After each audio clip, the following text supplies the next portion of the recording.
मैं कांग्रेस दोबारा राजस्थान की तरफ लेके चलता हूं। अभी बात हुई अध्यक्ष। अच्छा आचार्य जी, मैं ना जब से मैंने राजनीति समझनी शुरू करी है, हर बार देखता हूं कि अध्यक्ष का ये होगा, फिर चुनाव होगा, फिर ये होगा, लेकिन होता वही है जो काफी समय से होता आ रहा है। समझ नहीं आई, कुछ नया नहीं आता, बाद में वही है। तो मैं वहां पे एक आपको प्रयोग रखता हूं कि फिर से ये अंतिम तिथि है आवेदन की, इसको चुनाव है, फिर उसको वो है, फिर अध्यक्ष आए, बाद में क्या मैं आपके बीच में, तो क्या होने वाला है वही होगा जो अब तक होता है। सुनिएगा, राजस्थान में जोरों पर है सियासत पूरी। राजस्थान में जोरों पर है सियासत पूरी, लोगों को लग रहा है चेहरा नया मिलेगा। अच्छा, लोगों को लग रहा है चेहरा नया मिलेगा। नामांकन प्रक्रिया भी रही है जोरों पर ही, नामांकन प्रक्रिया भी रही है जोरों पर ही।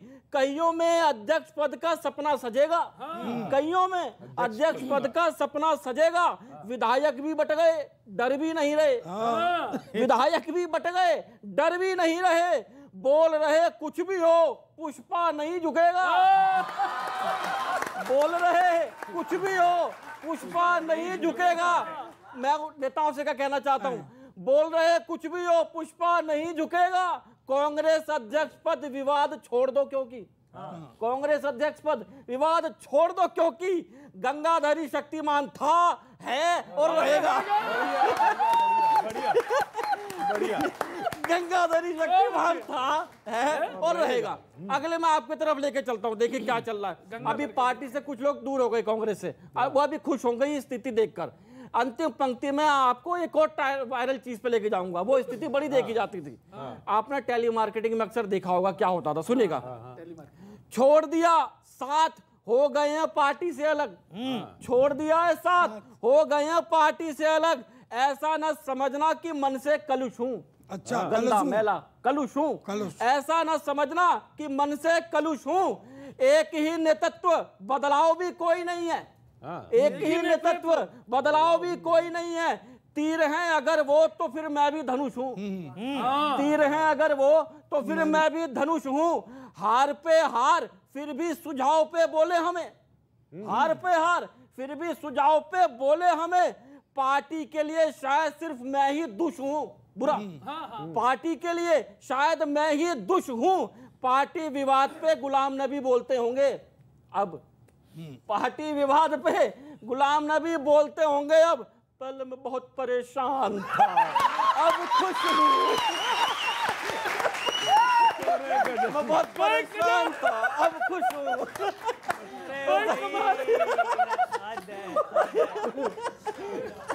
यार कमाल हो, कमाल हो यार, कमाल हो। फिर वही चीज है, इनके वक्तव्यों से अगर कांग्रेस को निकाल दिया जाए, इन पे बोलने के लिए कुछ नहीं है। ठीक है, अच्छा नहीं, इनकी हालत क्या हो गई है मैं आपको बता, इनकी हालत वैसी हो गई है, सच में ये कांग्रेस की रोटी खा रहे हैं।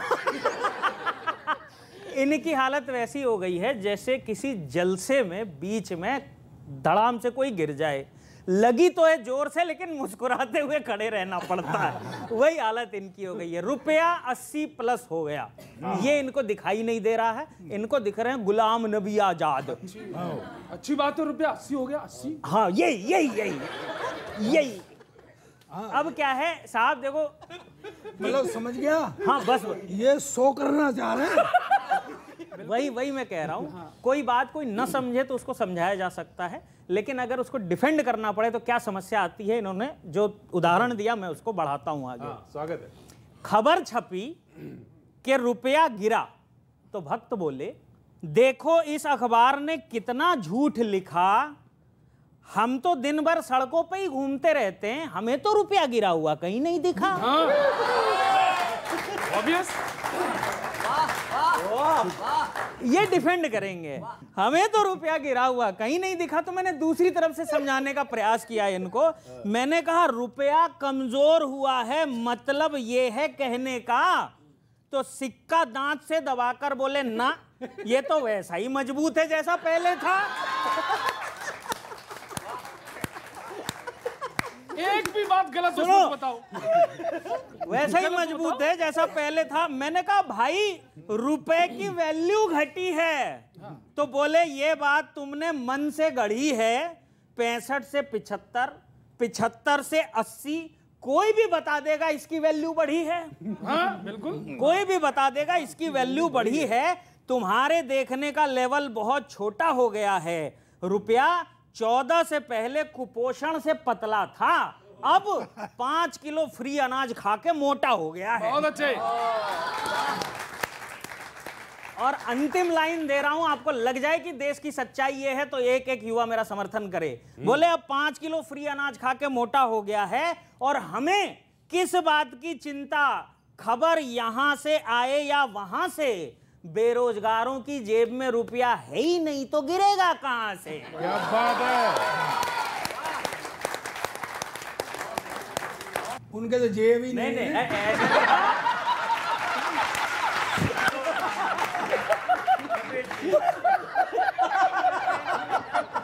जो बात कही है बेरोजगारी की, रुपया की, वो वाकई यथार्थ है। और मैं इस पे 2 पंक्तियां कहना चाहूँगा जी। अनिला जी की पार्टी के लिए। और देखिए, एक तो कांग्रेस की जो खूबी है वो क्या है कि हम लगातार चुनाव हारते जा रहे हैं, लेकिन जनता और कवि और मीडिया के डिस्कशन में हम ही हैं। ये हमारी खूबी है, ये हमारी खूबी है। दूसरी बात, इसका मतलब है कि लोगों को हमसे अभी अपेक्षाएं हैं, उम्मीद है। दूसरी बात, अनिला जी की पार्टी को लिए मैं कहना चाहूँगा कि देखना था देश को, देखना था देश को, ये कांग्रेस को देख रहे हैं। देखना था देश को, ये कांग्रेस को देख रहे हैं। अंधों के मोहल्ले में रोज नए नए चश्मे बेच रहे हैं।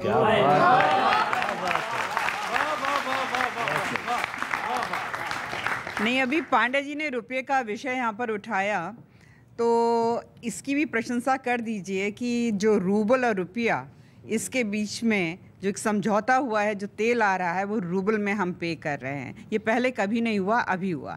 और जहाँ तक रुपये का सवाल है, राजीव गांधी जी ने स्वयं कहा था कि 1 रुपया भेजो तो 15 पैसे लोगों तक पहुँचते हैं और बाकी कमीशन में चला जाता है। ये सच्चाई है कांग्रेस पार्टी की। अब 1 रुपया भेजते हैं, 1 ही रुपया पहुंचता है क्योंकि सीधे बैंक खातों में जाता है। जनधन योजना जो खोली गई करोड़ों लोगों की, वो सीधे, कोई कमीशन खोरी नहीं।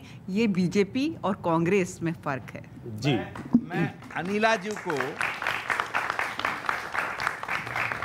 अनिला जी को साधुवाद देना चाहता हूँ। मैं अनिला जी को साधुवाद देना चाहता हूँ कि ये इस देश की वर्तमान हालात की जिम्मेदारी सौंपते सौंपते राजीव गांधी तक रुक गई। शुक्र है इन्होंने इस सब का जिम्मेदार नेहरू न ठहराया।